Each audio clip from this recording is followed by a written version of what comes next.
Jamaah. Yeay. Oh jamaah. Yeay. Alhamdulillah. Mana tepuk tangannya dong dari Bogor. Lebih semangat lagi boleh. Masya Allah, yang di rumah juga semangat ya. Masih belajar di Islam Itu Indah sama-sama dengan kita. Dengan tema yang luar biasa. Takdir keluarga yang bisa diubah. Alhamdulillah. Jamaah. Kalau kita lahir dari keluarga yang kacau, nauzubillah min zalik ya, miskin, jauh dari agama, terus kita juga gagal, apakah itu artinya kesalahan dari diri kita sendiri, atau faktor dari orang tua kita atau keluarga kita yang dulu? Yang mana kira-kira Bu? Yang salah siapa? Orang tua apa kita? Yang dulu orang tua ada nyalain orang tuanya. Ini Masya Allah. Terus apakah Allah tetap akan nolong kita? Coba kita tanya Ustaz Syam. Ustaz Syam, mau izin Ustaz Syam. Iya. Ini kalau kita seandainya gagal, karena hidup kita miskin, kacau, segala Tapi macam. gagalnya dari orang tua nih. Ya, ada yang bilang, ada yang salah siapa? Ya. Kita apa orang tua? Ada yang bilang orang tua yang salah. Nah ini yang benar mana jawabannya, apa kita yang salah? Mau izin penjelasannya. Tepuk tangan buat Ustaz Syam. Tapi guru kami Ustaz Maulana Habib Muhammad Syahab, Mas Fadli, para alim ulama yang dimuliakan Allah Subhanahu wa taala serta seluruh jamaah. Ada doa tuh dalam surah Al-Furqan. Walladzina yaquluna rabbana hab lana min azwajina wa dhurriyyatina qurrata a'yun waj'alna lil muttaqina imama. Para ibadur rahman, hamba Allah yang dekat sama Allah, hamba Allah yang sadar akan kasih sayang Allah Subhanahu wa taala, salah satu doanya itu pengen menjadi lil muttaqina imama, pengen jadi pemimpin, penuntun bagi orang-orang bertakwa. Kenapa pengen jadi imam? Karena kita semua ini anak-anak ini makmum. Ibu pasti makmum kan, Bu? Saya ini makmum siapa? Makmum bapakku.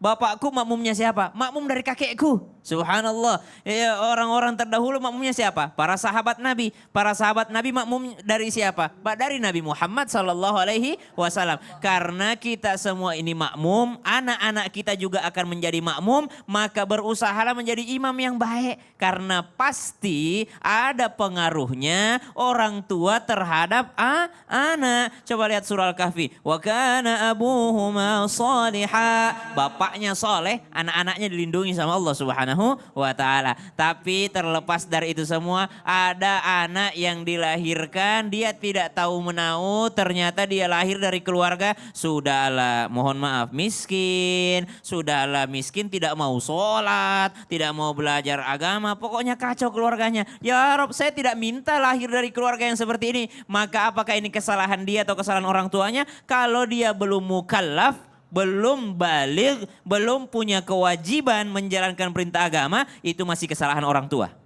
Tapi kalau sudah mukallaf, masing-masing bertanggung jawab atas dirinya sendiri. Wala taziru waziratu wizra ukhra. Seseorang tidak dibebankan dengan dosanya orang lain. Jadi kalau nanti di hari kiamat tidak bisa lagi menuntut. Kenapa? Engkau sudah berakal, engkau akil, berakal, baligh, engkau mukallaf, engkau punya kewajiban taklif dari Allah Subhanahu wa taala. Maka selama dia belum baligh, itu masih kesalahan orang tua. Tapi kalau dia sudah berakal nanti, sudah besar nanti, engkau sudah dituntut sama Allah Subhanahu wa taala untuk mencari jalanmu sendiri. Jangan terjebak dalam keluarga yang toksik, jangan terjebak dalam keluarga yang kacau tadi, tapi keluarlah dari sana karena engkau sudah diberi akal sama Allah, engkau dikasih modal sama Allah Subhanahu wa taala. Masya Allah, makasih banyak Ustaz Syam. Sama-sama Bang Tepuk tangan Fadli. buat Ustaz Syam. Jamaah, mau miskin mau kaya? Kalau dikasih miskin, ikhlas nggak? Coba kita panggil guru kita Habib Muhammad. Tepuk tangan buat Habib Muhammad Syahab. Bib, izin Bib. Siap. Ya namanya manusia ini kan nggak bisa memilih. Ya kadang-kadang kalau kita ditakdirkan untuk kaya, wah senangnya minta ampun. Kalau tiba-tiba dikasih miskin, nah ada yang bilang nggak ikhlas. Bisa nggak kita ikhlas nih menerima takdir Allah apapun bentuknya, walaupun itu nggak sesuai dengan keinginan kita. Bagaimana caranya kita bisa ikhlas? Mohon izin penjelasannya Bib. Tepuk tangan buat Habib Muhammad Syahab. Contoh ikhlas ini contoh Ibu ya. Ini contoh. Misalnya Ustadz Maulana ngundang kita ke rumahnya. Disiapkan makanan yang enak. Semua ada coto, kondro, sop saudara. Saudaranya di sop. Iya. Ya, pakai mix apa makanannya gitu kan, Sop saudara. Sop saudara. Pokoknya makan makanan lah yang mungkin ibu-ibu jarang. Itu mungkin ada satu makanan yang harganya satu piring itu 3 juta misalnya.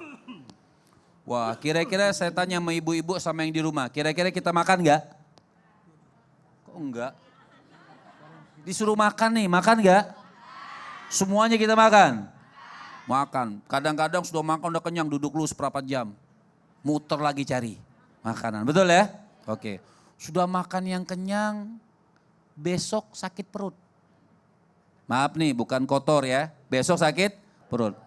Waktu ibu buangnya sayang nggak? Waktu masuk kamar mandi nih, kan sakit kan makanan mahal-mahal tuh. Ya. Waktu masuk kamar mandi, waktu mau buangnya itu sayang nggak? Ikhlas nggak? Plong nggak? Nah. Waktu sudah ibu buang, ibu mau buang pakai air. Kira-kira ibu pilihin nggak mana yang kondro? Mana yang stick yang mahal-mahal yang 3 juta, ibu pilihin nggak? Waktu buangnya ikhlas nggak? Waktu buangnya plong nggak? Waktu buangnya dipikirin nggak? Nah, itu ikhlas. Paham? Artinya itulah yang namanya ikhlas. Apa yang sudah terjadi kita plong aja. Wasi'ul qalbi. Habis. Oleh. Ya. Artinya waktu kita buang itu udah, itulah namanya ikhlas. Jadi kalau ditanyakan kan kadang-kadang ikhlas menurut imam ini seperti ini, menurut imam ini seperti ini. Ibu bingung nggak yang mana yang kayak, pokoknya begitu aja. Ikhlas itu kita punya hati luas. Oh saya diciptakan oleh Allah atau mendapatkan takdir oleh Allah Subhanahu wa taala, misalnya miskin. Sudah ikhlas, yang penting kita ikhtiar. Oh alhamdulillah ada orang yang ditakdirkan oleh Allah Subhanahu wa taala itu kaya. Plong juga tidak sombong. Kenapa? Itu titipan dari Allah Subhanahu. Karena lillahi ma fis samawati wa ma. Sudah, semuanya kita ini milik Allah. Yang ada sama kita tuh titipan dari Allah Subhanahu wa taala. Bener, kadang-kadang kita ngerasa kita tuh pantas di sini. Ternyata kata Allah itu nggak baik buat Nggak kita. baik. Ternyata kita kebanyakan makan daging akhirnya kolesterol tinggi. Betul. Nah, kadang-kadang perlu juga yang namanya tempe, sayur-sayur. Betul, Ya kan? yang kita suka belum tentu baik menurut Allah. Betul. Tapi yang menurut kita tidak suka, tapi mungkin itulah yang baik dari Allah Subhanahu Masya wa Allah, tepuk tangan taala. sekali lagi dong buat guru kita. Kita lanjut lagi buat jamaah Islam itu yang di rumah. Waktu kita memberikan kesempatan kembali buat jamaah untuk bertanya. Tapi sebelumnya kita kembali dulu ke segmen Tanya Dong Ustadz. Kami semua tanya dong Ustadz. Oke, yang mau bertanya boleh silakan angkat tangannya. Masya Allah, gantian dari sebelah sini. Ibu boleh maju ke depan? Iya, silakan Ibu. Wah, mantap. Sini Bu ya, silakan perkenalkan dirinya Ibu. Bismillahirrahmanirrahim. Assalamualaikum warahmatullahi wabarakatuh. Waalaikumsalam warahmatullahi wabarakatuh. Perkenalkan nama saya Ibu Nur Aini dari Majelis Taklim Nurul Iman Bogor. Tepuk tangannya buat Ibu Nur Aini yang didampingi Nur Maulana. Iya, Nur Maulana. Iya. Masya Saya mau Allah. bertanya Pak Ustadz. Boleh Ya, Bu. Bu Nur. Ketika ditakdirkan lahir dari keluarga yang kaya namun jauh dari agama. Apakah itu menjadi cobaan bagi keluarganya? Oke, itu aja pertanyaannya Ibu Nur. Iya. Oke, Bu Nur boleh nengok sini? Karena sini dulu yang jawab maksudnya Oh, Bu. iya. Ya, silakan dijawab Ustaz Syam. Iya. Cobaan apa? Cobaan untuk menjalankan perintah Allah. Wa tawasau bil haqqi wa tawasau bis sabr. Saling berwasiat kepada kebenaran. Jadi kalau punya keluarga subhanallah jauh dari agama, kita wasiatkan kepada dia. Nah, saya nanti wafat, saya bukan mengharapkan apa-apa darimu. Saya sudah tidak bisa lagi dikirimkan uang, saya tidak bisa lagi dikirimkan makanan, tapi saya berharap dikirimkan doa olehmu wahai anak-anakku. Itu berwasiat dalam kebenaran. Wasiatku kepadamu jaga sholat muna, wasiatku kepadamu jaga puasa puasamu, jaga zakatmu, jaga daripada hartamu untuk di jalan Allah Subhanahu wa taala. Jadi ujiannya apa? Ujian menjalankan perintah Allah, yaitu saling berwasiat. Karena biasanya keburukan itu makin menjadi kalau tidak ada saling berwasiat, tidak ada saling mengingatkan dalam kebenaran. Tapi bukan hanya sampai di situ, watawasau bis sabar, saling berwasiat juga dalam kesabaran. Maka ujiannya adalah ujian sabar. Bukankah semua ibadah butuh kesabaran? Kalau sholat tidak pakai sabar, sami Allahu Akbar, tidak ada sami Allahu liman hamidahnya. Maksudnya apa? Tidak sabar dia. Tapi ibadah itu mesti sabar. Orang zakat sabar nggak Bu? Orang zakat sabar, kita yang ngumpulin duit kok harus dikeluarin. Harus sabar tuh ngeluarin tuh. Puasa mesti sabar, sabar nunggu azan maghrib. Semua ibadah butuh kesabaran. Sehingga punya keluarga yang baik-baik saja secara ekonomi, tapi jauh dari agama, mesti ada kesabaran dalam saling berwasiat, saling mengingatkan dalam kebaikan. Masya Allah, tuh Ibu Nur gitu ya. Sekarang Ibu Nur boleh nengok kanan? Nah ini yang Ya, jawab sama Pak sekarang Nur. gantian, Bu ya. Silakan Ustadz. Nabi tidak pernah merisaukan tentang dunianya umatnya. Enggak. Tidak pernah merisaukan tentang apa? Keartanya enggak. Karena pasti tambah kaya. Insya Allah. Dulu satu TV, satu kelurahan. Betul tidak? Masih ingat? Itu pun hitam putih lagi. Lalu sekarang meningkat lagi. Satu rumah, satu TV. Lama-lama satu kamar, satu TV. Betul tidak? Sekarang satu TV, satu handphone ada di TV. Semuanya. Apa artinya? Dunia itu sebentar saja. Tapi ujian terbesar adalah ujian keimanan, ujian akhlak. Itu. Maka sebaiknya orang tua mikirin gimana ibadahnya anakku. Mata buduna min ba'di, apa yang kau sembah setelah saya tidak ada. Bukan mata kuluna, apa yang kau makan. Gampang kalau makan. Tanya dulu, maaf ya. Sudah makan enggak? Sudah makan enggak? Pasti makan dia kalau lapar itu. Yang ditanyakan, sudah sholat belum? Coba tanyakan tentang sholatnya. Ibu saya mau tanya, Bu maaf ya saya tanya. Ibu maaf sekali. Ibu bangunin anak sholat subuh enggak? Bangunin Pak. Harus bangunin. Ya. Kalau nggak mau digebuk mas saya. Bagus. Diapain Bu? Dipukul? Digebuk aja, iya dipukul Pakai pantatnya. apaan Bu? Pakai sendal jepit. Pakai sendal jepit? Oh, nggak apa-apa. Bu, pinjem tongkat sekali-sekali. Malu Bu. banget setannya. Tolong ya, buat yang di rumah, bangunin anaknya sholat subuh. Kasihan, baru tidur. Kalau terjadi kebakaran rumah, gak usah bangunin. Kasihan, dia baru tidur. Kebakaran mau gak? Pasti dibangunin. Nah ini apinya akhirat lebih besar daripada apinya dunia. Subhanallah. Masya 5 kali. Allah. Terima kasih banyak Pak Ibu Ustadz, terima Nur. kasih Iya, ya. udah jelas ya jawabannya ya. Oke, Ibu Nur boleh balik ke tempatnya. Bu Nur, mohon maaf mic-nya. Iya, tepuk tangan sekali lagi buat Ibu Nur.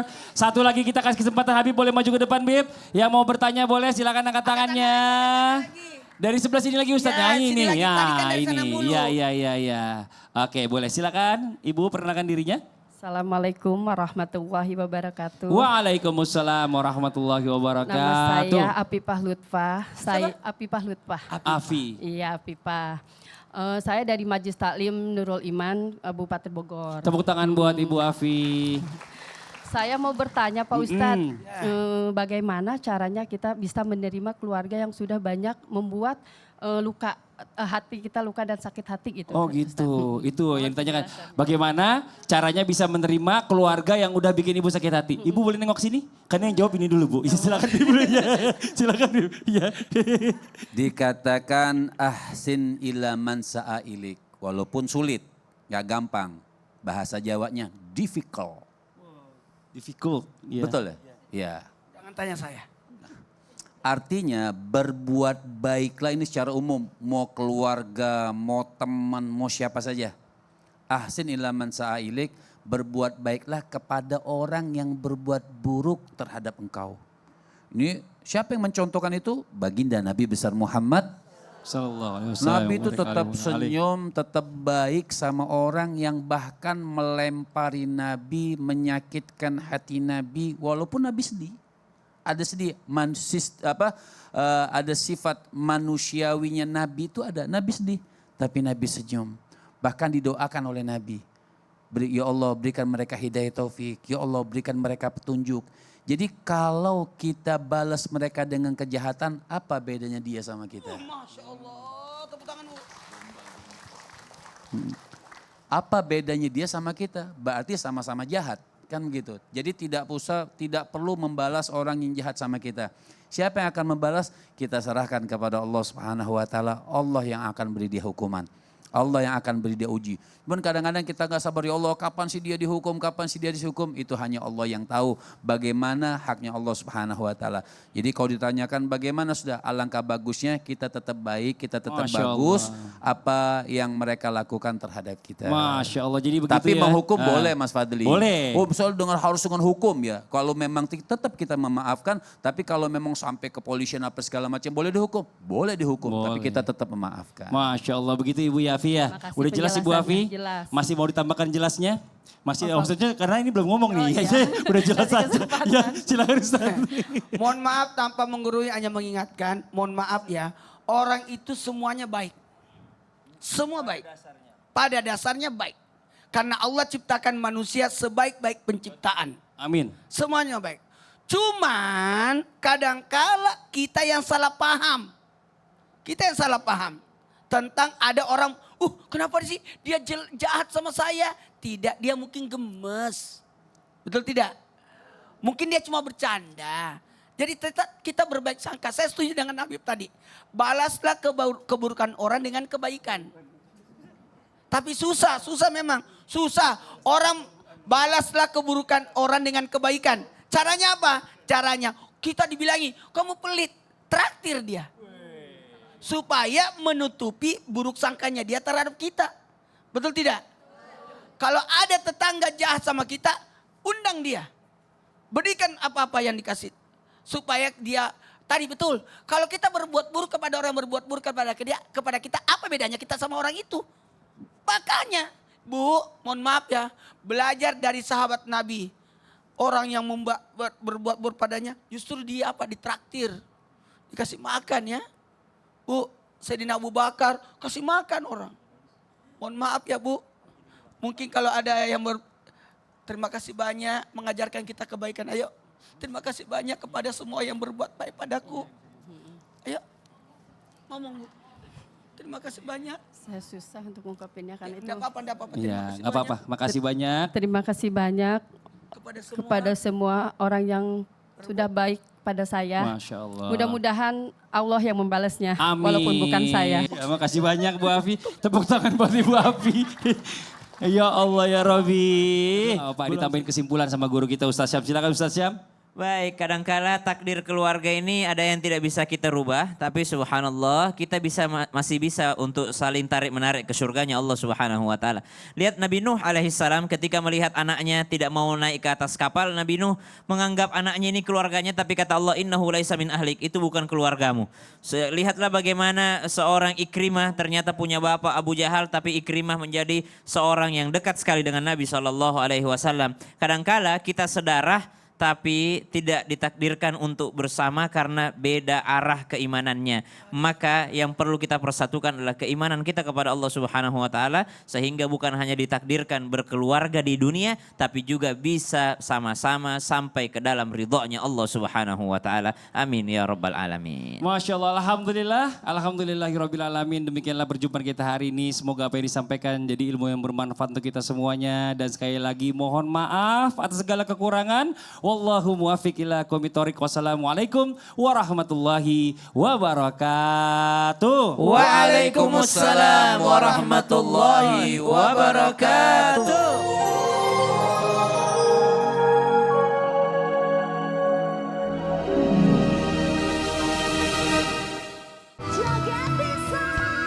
Udah nggak sabar mau joget bareng kita? Jogetin Saya sekarang hadir lebih awal. Dengan perang joget massal yang lebih rame dan lebih hot. Masih dengan banyak hadiah menarik serta hadiah uang total puluhan juta rupiah yang menanti kamu. Mulai 23 Juni, Jogetin Saya hadir lebih awal. Setiap Senin sampai Jumat live mulai jam 8 malam di Trans TV.